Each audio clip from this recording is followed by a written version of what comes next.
Welcome in to another edition of Hittin Hard with Jon Chuckery. Today on the show, we're going to get a little crazy. I've got a wild name that I want you to consider for the Atlanta Hawks. And Arnold Ebiketie, what's the expectations for him this year as a rookie for the Falcons? And should we be concerned about Marcelo Zuna? I'm going to give you his numbers from both the last couple of years with the Braves. A lot to get into here today. It is Hittin Hard with Jon Chuckery on Locked On Sports Atlanta. This is Hittin Hard with Jon Chuckery, part of Locked On Sports Atlanta. And it starts now.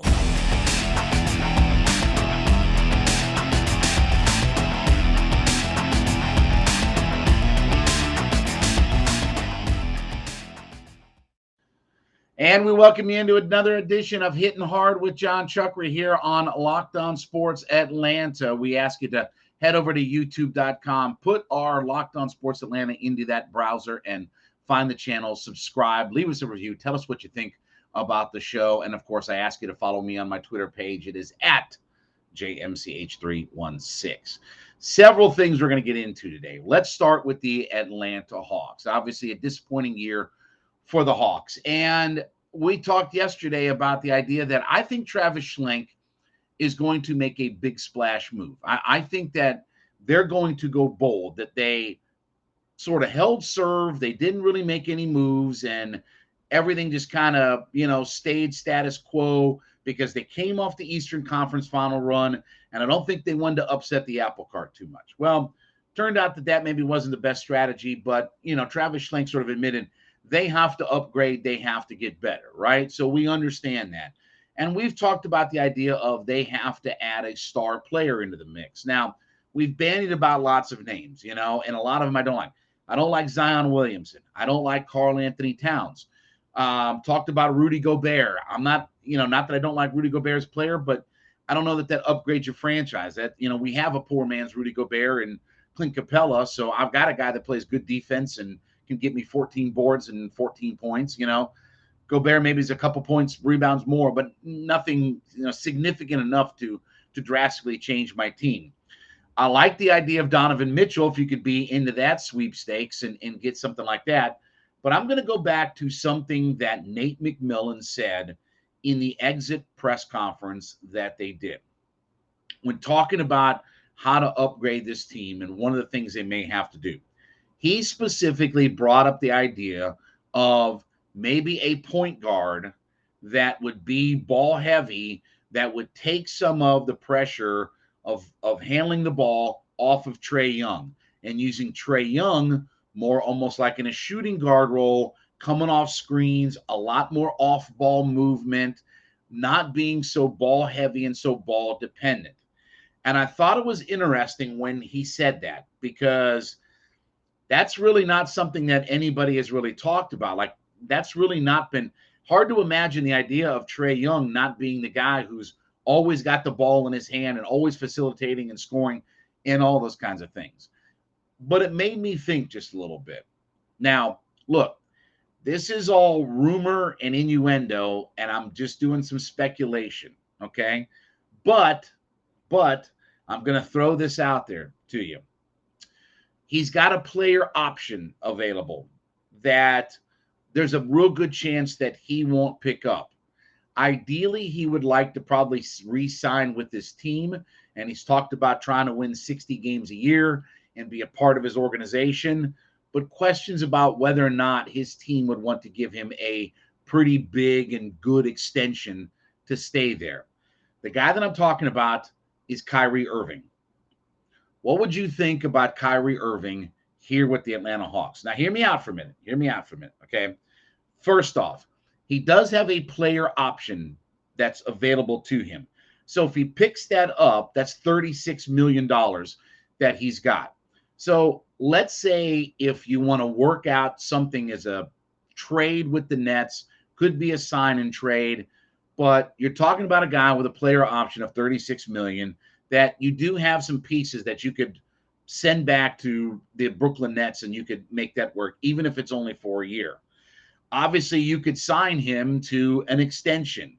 Now, I know that the Nets can offer him more than anybody, but given what happened last year, and let's be honest, all the crazy vaccination status and things like that. He's not going to run into that in the state of Georgia. He's not going to have to worry about home or away or this or that, whatever, because he only played 29 games for the Brooklyn Nets. And he did come out and say, 29 games, by the way, 27.4 points per game, 5.8 assists. He did come out and say, by the way, that he thought there was a definite possibility that the Nets were going to release or trade him, last year. So do the Nets want to go down another year of this or extend him and this, that, and the other? Eventually, they think they're going to get Ben Simmons back. They obviously have Kevin Durant. They gave him a big extension. They have a few guys of their own roster that are free agents that they probably look to bring back. I'm not saying that they're going to get rid of Irving. I'm not saying that he's – and by the way, he's talked about maybe the idea of not picking up his player option simply for the fact of negotiating a long-term deal, right? Like some of those extent – like part of the James Harden deal was he had to pick up his player option for this year, which is, good Lord, $47 million or something crazy like that. Kyrie's 36, not bad, but maybe he feels like he could get more on the open market. If you brought Kyrie Irving in, and I know people are going to scoff at this, you are talking about a guy that's got a championship pedigree, and he was a definite factor in the Cleveland Cavaliers making their runs and being an NBA world champion. I'm not telling you he's better than LeBron or anything like that in those days, but don't think for 1 second that he wasn't a key component in why the Cavs were so good. Now, you look at those numbers I mentioned, 27.4 points per game, 5.8 assists.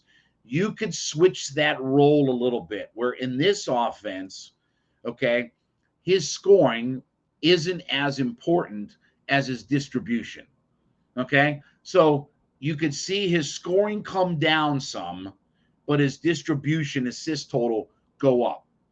And if you could bring that here and you could get him to work in that system, you could do a lot worse.